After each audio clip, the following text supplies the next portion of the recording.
Olá, boa noite. Nosso grupo irá apresentar como título Abordagem e Contenção ao paciente com transtornos mentais. Bem sabemos que antes da reforma psiquiátrica acontecer no Brasil, todo indivíduo que fugisse do padrão de normalidade, ele era considerado como louco, ou seja, hoje nós vemos como os transtornos mentais. Então, esse indivíduo, ele era arrancado do convívio da sociedade, ele era encarcerado e tratado de uma forma desumana, nos locais chamados manicômios. Depois da reforma, esse indivíduo passou a ser visto com direito de cidadão preservados e chamados também de pacientes com transtornos mentais e não como loucos. Mas o que é uma pessoa com transtornos mentais? O transtorno mental é uma disfunção na atividade cerebral, que pode afetar o humor, o comportamento, o raciocínio, a forma de como comunicar no meio da sociedade, a forma de viver no meio da sociedade.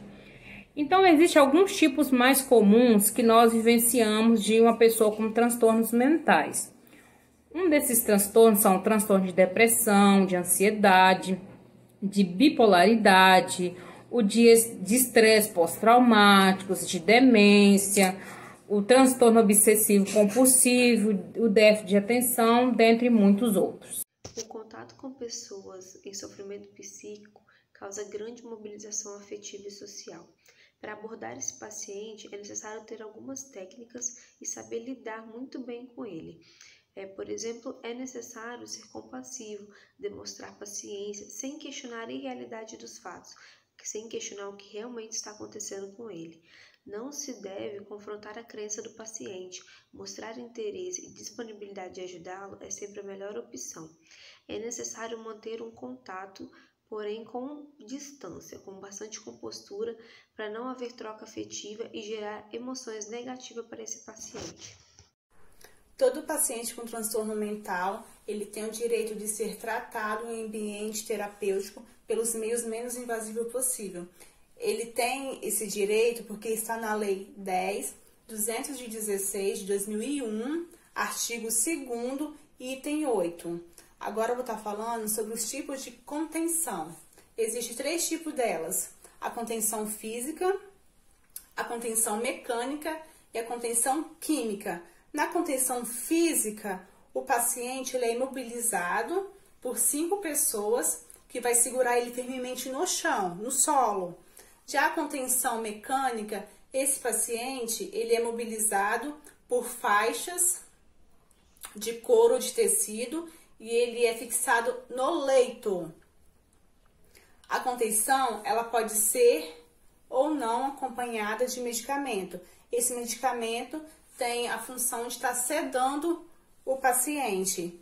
Existe parecer no Conselho Regional de Medicina, se o profissional de segurança for devidamente treinado, ele pode ajudar a equipe médica e de enfermagem à contenção.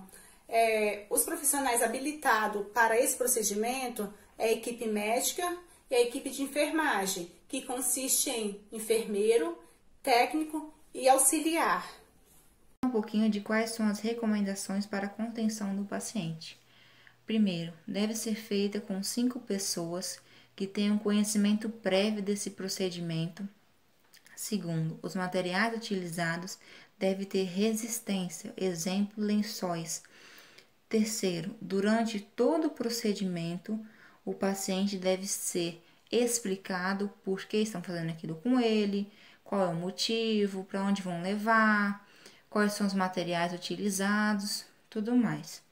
Quarto, o paciente contido, ele deve ser constantemente observado, tanto em relação à sua segurança quanto ao conforto da contenção, também com seus sinais vitais e nível de consciência, durante 4 horas.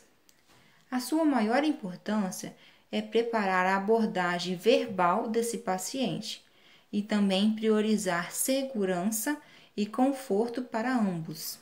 Para finalizar, eu, Alessandra, estarei falando sobre contenção química. Contenção química constitui-se no uso de medicamentos para auxiliar no controle de sintomas associados a uma condição psicológica ou psiquiátrica subjacente. Essa abordagem deve ser baseada em princípios da Lei 10.216, de 6 de abril de 2001, aqui no Brasil. As leis de saúde mental prevê que qualquer procedimento realizado em um indivíduo incapaz deve ser realizado no melhor interesse desse indivíduo. Qualquer forma de contenção só deve ser considerada em situações nas quais outras medidas já foram consideradas exaustivamente ou não produziram o resultado esperado. A contenção química é o uso de medicamentos com o propósito de aliviar ou manejar sintomas ou comportamentos associados a condições subjacentes. Uso inapropriado de qualquer forma de contenção pode constituir abuso ou negligência. Em geral, contenções só podem ser realizadas em instituições apropriadas, como equipe multidisciplinar, e princípios de utilizar o mínimo de restrições e apenas com o objetivo de prevenir danos ao indivíduo ou a outros. O paciente deve ser monitorizado constantemente e registros devem ser realizados dos atos de contenção. Contenção química sempre deve ser realizado sob a supervisão de um médico responsável. Grandes avanços já foram conquistados e hoje temos mais consciência do quanto a alimentação saudável e a atividade física e o convívio social influenciam na nossa mente. Alguns estudos até dizem que a questão da espiritualidade interfere para uma vida social saudável, mas nenhum desses avanços é mais poderoso do que o diálogo e a conscientização sobre a saúde mental, no qual uma pessoa é capaz de apreciar a vida, trabalhar e administrar suas próprias emoções.